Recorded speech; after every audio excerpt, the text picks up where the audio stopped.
మలయాళ వంటలు కూడా వచ్చా జయలలిత గారు మీకు? అసలు నాకు మన తెలుగు వంటే రాదు, స్టవ్ అంటించడమే రాదు. ఓలన్ ఓలన్ ఓలన్ అంటే కాలన్ కాలన్ పచ్చడి గిచ్చడి ఎరిషేరి Onnu అరణ్యుడ orange. Onnu అరణ్యుడ coffee tea బోల్ అరణ్యుడ. ఇప్పుడు అసలు మీకు వంట రాదా? అసలు స్టవ్ అంటించడం రాదు తల్లి.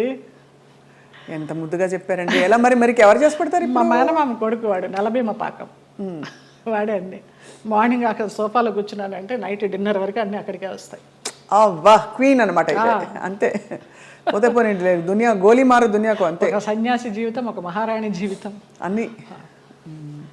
అయితే అప్పుడు మళ్ళీ మీరు పుంజుకుని తిరిగి వచ్చాక ఎవరు చెప్పేవారు మీకు మంచి చెడు ఇంత గాయం అయి తిరిగి వచ్చారు, రెమ్యూనరేషన్ ఎంత అడగాలి, రోల్ ఒప్పుకోవాలా వద్దా, రోల్ కట్ చేసేస్తే అడగాలా వద్దా, మీకు ఇవ్వవలసిన సౌకర్యాలు సెట్లో మీకు ఏదో ఇలాంటివి ఇస్తున్నారు, ఫ్లైట్ ఇస్తానని ఇవ్వలేదు, ట్రైన్ ఇచ్చారు, ఈ అడ్జస్ట్ అవ్వాలా లేదా, ఈ మంచి చెడులు ఎలా తెలిసేది మీకు?